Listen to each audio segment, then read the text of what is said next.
How to understand the Gnostic myth. What are myths?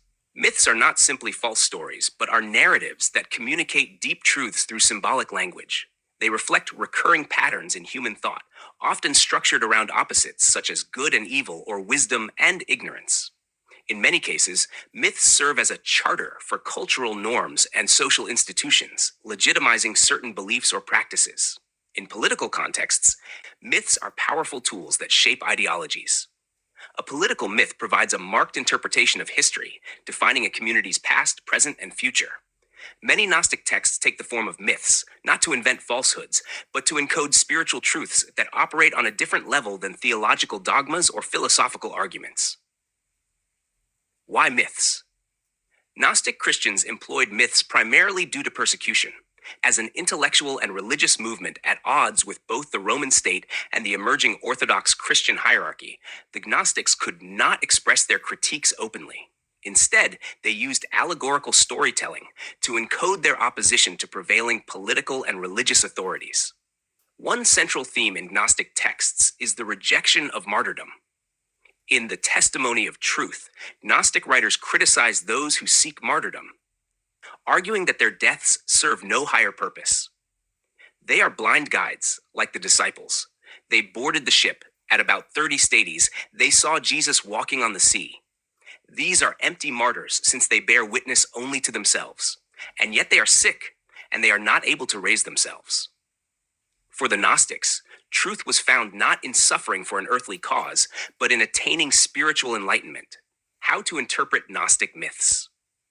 To understand Gnostic myths, one must consider the social, political, and economic factors that shape their creation. Gnostic texts were not abstract spiritual speculations. They were deeply embedded in the political reality of the Roman Empire.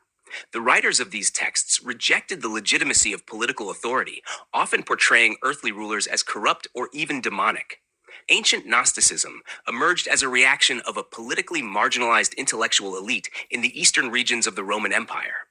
The Gnostics did not engage directly in political activism, but their myths contained veiled critiques of imperial power. Many of these texts describe demiurgical rulers, false gods, or tyrannical archons, who maintained control through deception and violence. Such myths were, in effect, political protests. To reject the world, in the Gnostic sense, was to reject the entire political structure of the Roman Empire.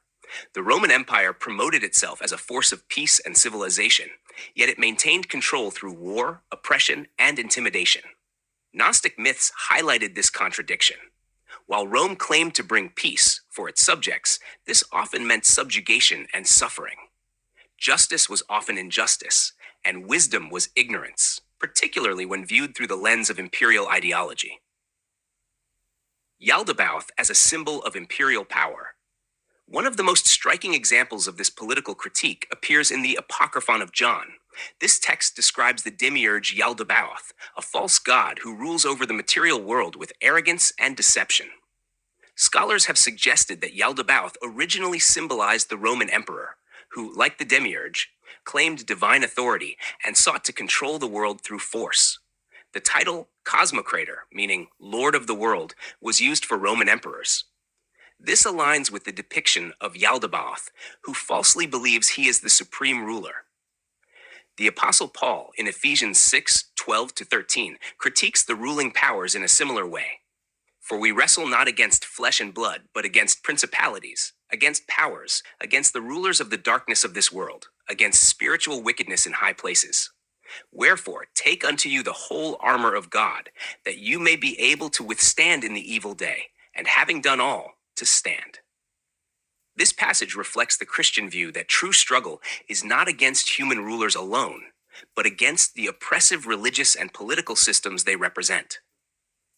The Gnostics took this critique further, portraying the empire's rulers as cosmic tyrants who sought to trap humanity in ignorance. Over time, the identity of Yaldabaoth shifted.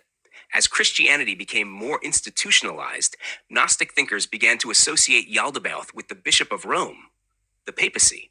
Just as the emperors had claimed divine authority, so too did the popes, who established themselves as the ultimate religious authority over Christendom.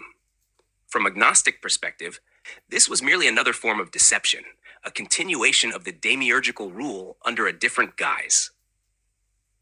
Conclusion. Understanding Gnostic myths requires a recognition of their allegorical nature. These texts were not merely theological reflections, but coded political commentaries.